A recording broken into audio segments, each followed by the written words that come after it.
बच्चों, I hope so आप सभी अच्छे होंगे। आज हम पढ़ेंगे सॉफ्टवेयर आर्किटेक्चर की यूनिट नंबर 2। इसको मैं वन शॉट में निपटा दूंगी, जिससे मुझे पता है कल आपका एग्जाम है तो आपकी हेल्प हो जाएगी। 15-20 मिनट में हम ये पूरी यूनिट खत्म कर देंगे। वीडियो को पूरी देखना, चैनल को सब्सक्राइब कर देना। अगर आप न्यू हैं तो बेल आइकन को क्लिक कर देना ताकि आपको आने वाली वीडियोस की सारी नोटिफिकेशंस मिल जाएं। और चलिए अब आप अपनी वीडियो स्टार्ट करते हैं।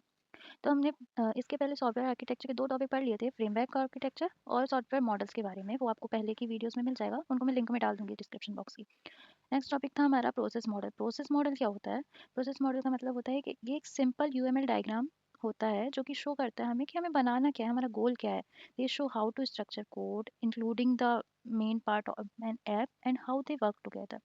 यानी कि ये शो करता है कि कोड का स्ट्रक्चर कैसा है, उसके मेन पार्ट्स ऐप के कैसे दिख रहे हो, ये एक साथ काम कैसे करते हैं। अब इसमें कुछ आर्किटेक्चर स्टाइल्स आती हैं, जैसे कि हम डिज़ाइनिंग करते हैं ना, तो उसमें हम स्टाइल्स देते हैं कि इस तरीके से हम इसको डिफ्रेंशिएट कर सकते हैं। तो 5 टाइप की स्टाइल्स होती है। पहला होता है डेटा सेंटर्ड आर्किटेक्चर, सेकंड होता है डेटा फ्लो आर्किटेक्चर, थर्ड होता है call and return architecture, fourth object oriented architecture and last one is the layered architecture.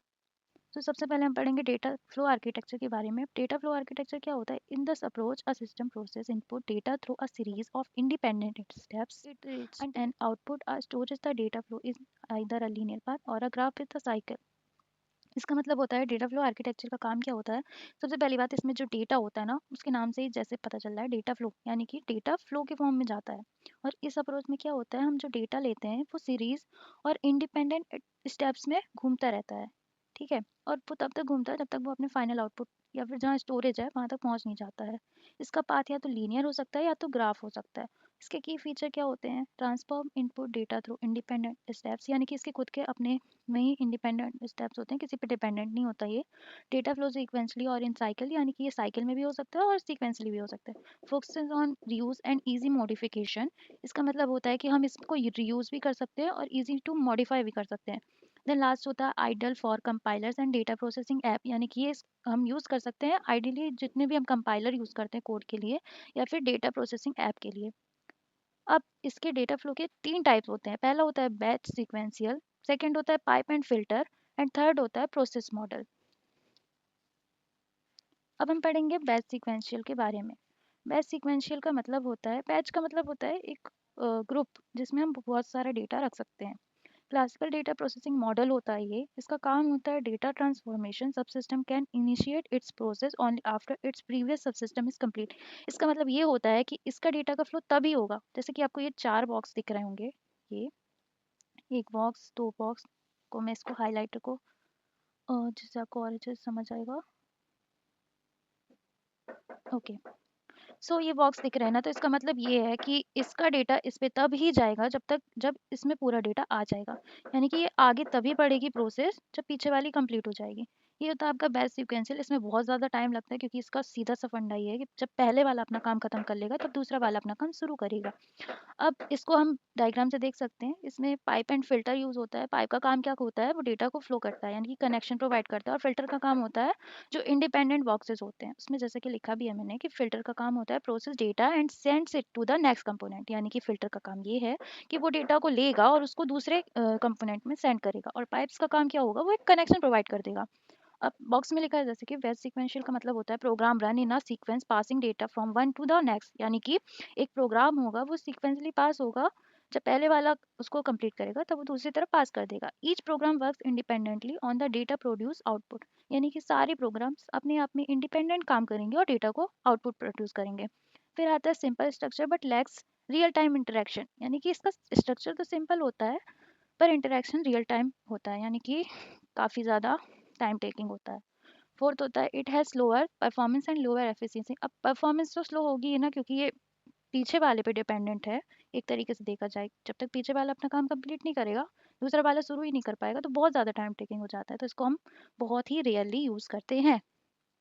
इसके एडवांटेज क्या होते हैं? सिंपल होता है, इजी टू इम्प्लीमेंट कर सकते हैं, ईच पार्ट अपने आप में इंडिपेंडेंट काम कर रहा होता है। अब आप कंफ्यूज हो रहे होगे कि मैं बोल रही हूँ कि पीछे वाले से डिपेंडेंट है पर इंडिपेंडेंटली काम करता है। इसका सीधा सा मतलब ये होता है, इंडिपेंडेंटली का मतलब ये है कि हर बॉक्स अपने लिए अलग आउटपुट दे सकता है, पर हल्का से ही डिपेंडेंट होता है पीछे वाले पे। थर्ड है suitable for task with clear step by step process, यानी कि जो हमें स्टेप बाय स्टेप वाले काम करने होते हैं उसके लिए हम बैच सीक्वेंशियल का यूज़ कर सकते हैं। डिसएडवांटेज क्या हो जाएंगे इसके? नो रियल टाइम इंटरेक्शन और कॉन्करेंसी, यानी कि रियल टाइम इंटरेक्शन ये नहीं लेता, यानी कि हम अगर बीच में से रोकना चाहें तो वो नहीं रुकेगा। कॉन्करेंट नहीं होता बिल्कुल भी, एक साथ बहुत सारे काम हम नहीं कर सकते क्योंकि स्टेप बाय स्टेप होगा तब तो बहुत टाइम लग जाएगा। High latency and low efficiency होती है इसकी। नॉट सुटेबल फॉर डायनेमिक और इंटरेक्टिव एप्लीकेशन। डायनेमिक एप्लीकेशन का मतलब ये होता है कि एक के साथ हम 2 3 4 काम कर सकें, और इंटरेक्टिव एप्लीकेशन में हम इनका यूज़ कर नहीं सकते, बेकार है मतलब कह सकते हैं हम इसे। सेकंड आता है आपका पाइप एंड फिल्टर आर्किटेक्चर। इसको हम बहुत ज़्यादा यूज़ करते हैं क्योंकि ये एडवांस होता है बेस्ट सिक्वेंशियल से। पाइप एंड फिल्टर का काम क्या होता है? सबसे पहली बात, इसमें कुछ कंपोनेंट्स आते हैं। आरजीपीवी का एग्जाम है, आप जितने ज़्यादा पॉइंट बना के लिखोगे आप उतने ज़्यादा मार्क्स मिलेंगे। तो कंपोनेंट्स में 4 कंपोनेंट आते हैं। एक होता है डेटा सोर्स, एक होता है फिल्टर, एक होता है पाइप्स, एक होती है डेटा सिंक। तो कंपोनेंट्स का काम क्या होता है? कंपोनेंट्स का काम ये होता है, ये डिकम्पोज करते हैं डेटा सोर्स को एक दूसरे से। ठीक है, उसके बाद आता है डेटा सोर्स। डेटा सोर्स का क्या काम होगा? नाम से ही पता चल रहा है कि सोर्स ऑफ डेटा है। फिल्टर्स जैसे अभी पहले भी पढ़े हमने, फिल्टर का काम वही है, आउटपुट को ट्रांसफॉर्म करना। पाइप का काम क्या होता है? Connect components passing data between them, यानी कि एक दूसरे को कनेक्ट कर देगा और डेटा को पास कर देगा। फिर आता है डेटा सिंक। डेटा सिंक का काम होता है stores and handle final output.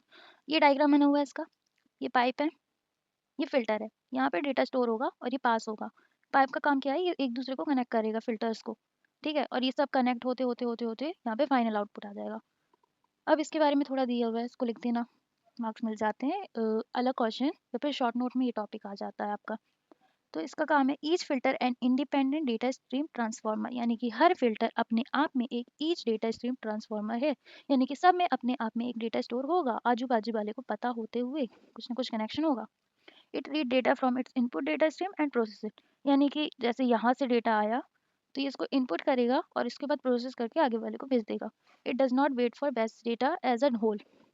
ये बैच जैसा नहीं होता कि पीछे वाला जब तक काम खत्म नहीं करेगा तब तक आगे नहीं बढ़ेगा, ऐसा नहीं है। पीछे वाले का काम चलता रहेगा, अगर इसको कुछ काम है तो ये अपना काम चालू कर सकता है। तो ये था आपका पाइप एंड फिल्टर। इसके एडवांटेज बहुत सारे हैं क्योंकि इनको हम हर जगह यूज़ करते हैं। तो जो डिसएडवांटेज है वही इसके एडवांटेज बन जाएंगे बेस्ट सीक्वेंशियल से। थर्ड है इसका प्रोसेस मॉडल। प्रोसेस मॉडल का काम क्या होता है? प्रोसेस मॉडल वो होता है neither both nor pipe and filter. The data flow of data comes from a set of variable which control the execution process. या फिर कह सकते हैं architecture is a type of data flow architecture where data flow through control variables rather than in batch or stream forms. It divides the system into module typically including processing unit and control unit. Processing unit का काम क्या होता है? Adjust process control variables. और control unit का काम होता है एक्सटेंट ऑफ दोज एडजस्टमेंट। इसका काम सिंपल सा है कि ना तो ये पाइप और फिल्टर जैसा काम करता है, ना ही ये बैच सीक्वेंशियल जैसा काम करता है। इसकी एक अलग ही कहानी चल रही होती है। इसका पूरा काम कौन कंट्रोल करता है? वेरिएबल्स। ठीक है, जैसे कि बैच में फिल्टर्स पाइप यूज़ हो रहे थे, इसमें ऐसा कुछ नहीं होता। और सब कुछ इसके वेरिएबल ही मैनेज करते हैं। इसमें एक प्रोसेसिंग यूनिट होती है हमारी लैपटॉप की या फिर कंप्यूटर की। प्रोसेसिंग यूनिट क्या होती है? जैसे सीपीयू, वो सब कुछ कंट्रोल करता है, वैसे इसकी भी प्रोसेसिंग यूनिट होती है। और कंट्रोलर यूनिट का काम क्या होता है? उसके आजू बाजू के जो पड़ोसी होते हैं ना उनको एडजस्ट करता है। अब next, call and return architecture. इसका काम क्या होता है? नॉर्मली जो हम कोड लिखते हैं उसमें फंक्शन कॉलिंग वाला हम यूज़ करते हैं ना, वैसे ही इसका काम होता है। फंक्शन का काम क्या होता है? वो एक वेरिएबल को स्टोर करता है, उसको कॉल करता है, जब भी उसको ऊपर वाले वेरिएबल कॉल करते हैं या फिर फंक्शन कॉलिंग करते हैं तो वो उसको रिटर्न वैल्यू करता है। ठीक है, जैसे कि हम कोड में करते हैं।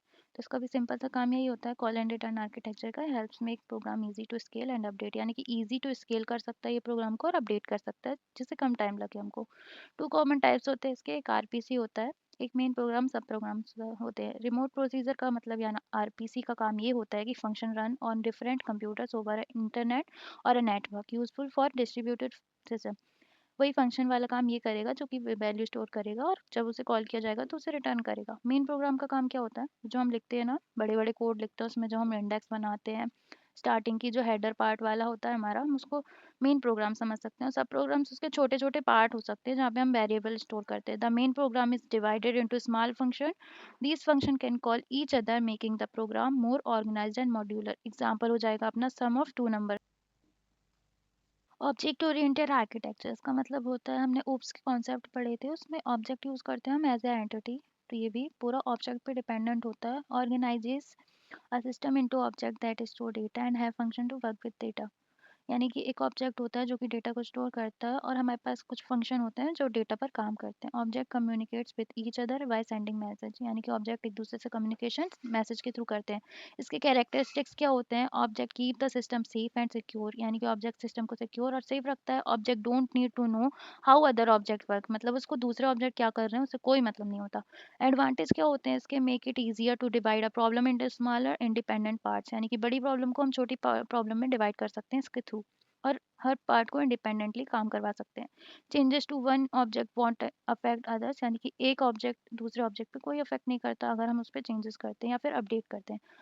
अब आता है आपका next, data centred architecture. Data centred architecture का मतलब ये होता है, मैं डायग्राम से एक्सप्लेन कर देती हूँ, कि इसमें बीच में एक रिपोजिटरी होती है जिसमें सारा का सारा डेटा स्टोर होता है, और आसपास क्लाइंट सॉफ्टवेयर लगे होते हैं जो इसके थ्रू कम्युनिकेट करते हैं और सारे डेटा को अपडेट मॉडिफाई अगर इन्हें चाहिए होता है तो इससे यहाँ से ले सकते हैं। अब इसका डेफिनेशन देख लेते हैं। हैज़ अ सेंट्रल प्लेस, यानी कि ये रिपॉजिटरी जहाँ पे डेटा स्टोर होगा, where all the data is capped, different components client access the data, यहाँ से डेटा को एक्सेस, रीड, चेंज और अपडेट कर सकते हैं। अब इसके दो टाइप होते हैं, एक होता है रिपॉजिटरी आर्किटेक्चर, एक होता है black board architecture. Repository architecture का काम होता है central place stores all the data, यानी कि यहाँ पे डेटा सेंट्रल पर प्लेस होता है, क्लाइंट कैन चेंज और add data without affecting each other, यानी क्लाइंट डेटा को चेंज या एक्सचेंज कर सकता है विदाउट अफेक्टिंग एक दूसरे को। दूसरा होता है ब्लैक बोर्ड आर्किटेक्चर, इसमें जो होता है डेटा इज शेयर्ड है सेंट्रल ब्लैक बोर्ड, यानी कि यहाँ पे डेटा शेयर्ड फॉर्म में होता है, यानी कि इसका और इसका दोनों का डेटा आपस में शेयर्ड फॉर्म में होगा। Client update the blackboard and other client are notified when data is changes, यानी कि ये दोनों शब्द शेयर्ड फॉर्म में होंगे, ये इससे इसका डेटा कुछ इसके पास भी, उसका कुछ इसके पास भी होगा, तो जब भी ये कुछ चेंजेस करेगा तो इस वाले को भी पता चल जाएगा ना। नेक्स्ट टॉपिक है आपका लेयर्ड आर्किटेक्चर। ओएसआई मॉडल में आपने पढ़ा होगा लेयर्ड आर्किटेक्चर के बारे में।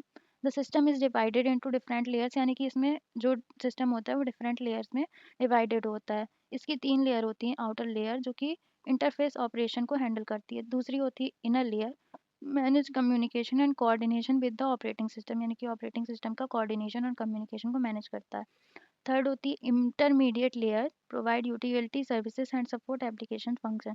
ठीक है, इसका एग्जांपल क्या है? ओएसआई मॉडल आप पढ़ रहे होंगे, where each layer has specific role in handling data transmission।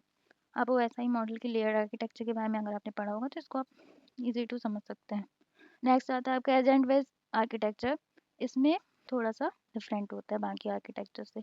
Agent based architecture में एक एजेंट होता है जिसको गोल्स अचीव करने होते हैं। मैं इसको रियल लाइफ एग्जांपल से एक्सप्लेन करूंगी लास्ट में।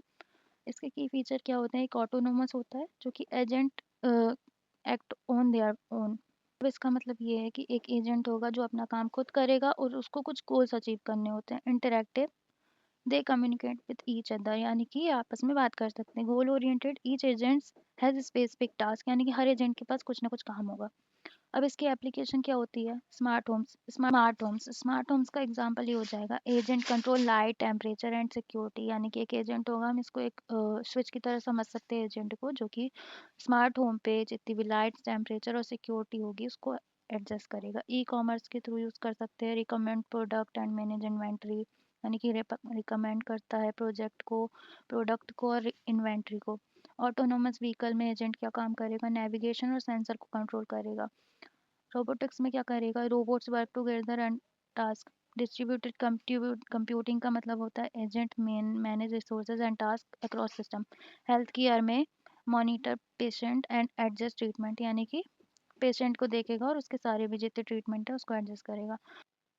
माइक्रो सर्विस आर्किटेक्चर, इसका मतलब होता है बहुत सारी बड़ी बड़ी सर्विसेज को हम जब स्मॉल पार्ट में ब्रेक कर देते हैं उसको कहते हैं माइक्रो सर्विस आर्किटेक्चर। सारी सर्विसेज इंडिपेंडेंटली काम कर रही होती हैं, ईच फोकसिंग और वन टास्क, यानी कि सारी मिलके एक साथ एक काम को कर रही होती हैं, जिससे काम जल्दी हो जाता है। हमारे की फीचर होते हैं इसमें, इंडिपेंडेंट सर्विस होती है। Each service handles a specific function, जैसे कि हमारे पास एक वेबसाइट होती है, उसके अलग अलग वेब पेजेस होते हैं, हर वेब पेज अपना अपना काम कर रहा होता है, जैसे कि लॉग इन, पेमेंट्स वगैरह।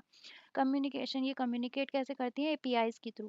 फ्लेक्सिबल होती हैं, ई services can update and scaled separately, यानी कि हम सबको स्केल्ड या अपडेट सेपरेटली कर सकते हैं, कोई भी इंटरेक्शन नहीं होता। एडवांटेज क्या होता है? Easy to scale and update हो सकता है, फास्टर डेवलपमेंट एंड डिप्लॉयमेंट होता है इनका। Services can use different technologies को यूज़ कर सकती हैं, जितनी भी मॉडर्न टेक्नोलॉजी। एग्जाम्पल क्या हो सकता है? एक ऑनलाइन स्टोर है, वहाँ पे बहुत सारे मैनेजर और एम्प्लॉयज़ काम कर रहे होते हैं, तो वो सब अपना-अपना काम कर रहे होते हैं और कुल मिला के उनको एक अच्छी सर्विस प्रोवाइड करनी होती है कस्टमर को। तो एक एम्प्लॉय पेमेंट पे काम कर रहा होगा, पेमेंट सँभाल रहा होगा, कोई ऑर्डर देख रहा होगा, कोई अकाउंट देख रहा होगा, तो ऐसे ये काम होता है। अब इसका डायग्राम होता है ये वाला, इसको बना देना पेपर में। एक क्लाइंट लेयर होगी, वो ऐप पे काम कर रही होगी, यानी फ्रंट एंड क्लाइंट हो गया, वो ऐप पे जाएगा। ऐप के अंदर कुछ सर्विसेज होंगी जैसे कि ऑर्डर पेमेंट वगैरह के वेब पेजेस होंगे, वो सर्विसेज पे आ जाएंगी और ये सारा डेटा स्टोर होगा एक डेटाबेस पे। ये है आपका डायग्राम। नेक्स्ट टॉपिक है आपका rest representational state transfer API या फिर आर्किटेक्चर। ये बहुत ज़्यादा इंपॉर्टेंट टॉपिक है। ये एक क्वेश्चन आता ही आता है इसका, तो इसको अच्छे से पढ़ना। इसका मतलब होता है ये एक वे होता है वेब सर्विसेज को डिज़ाइन करने का जिसमें क्लाइंट का करता है इंटरेक्ट करता है डिफरेंट रिसोर्सेज से एचटीटीपी प्रोटोकॉल के थ्रू। इसके की पॉइंट्स होते हैं, एक क्लाइंट होता है, एक सर्वर होता है। क्लाइंट का काम होता है रिक्वेस्ट इन्फॉर्मेशन और सर्वर का काम होता है प्रोवाइड करना उसको इन्फॉर्मेशन को क्लाइंट को। इसके 6 कॉन्स्टेंट होते हैं। पहला होता है यूनिफॉर्म इंटरफेस। इसका मतलब होता है इसमें खूब सारी कमांड्स आती हैं, गेट, पोस्ट, पुट और डिलीट, जो कि एक्शन प्रोवाइड करती हैं। स्टेटलेस होता है, request is independent no session store, यानी कि सब इंडिपेंडेंट होती हैं, कोई भी सेशन स्टोर नहीं करके रखती। कैशेबल होती है, अगर कुछ डिलीट हो जाता है तो हम उसको वापस रिस्टोर कर सकते हैं कैश मेमोरी के थ्रू। क्लाइंट सर्वर आर्किटेक्चर होता है, यानी कि ये सब एक दूसरे से सेपरेटली वर्क कर रही होती हैं। लेयर्ड सिस्टम होता है मल्टीपल लेयर होती हैं इनके अंदर ही अंदर। कोड ऑन डिमांड ये ऑप्शनल होता है, अगर ज़रूरत है तो और एक्स्ट्रा कोड दे दिया जाता है क्लाइंट को, ताकि अगर वो डिलीट हो जाए तो उसको रिस्टोर कर सके।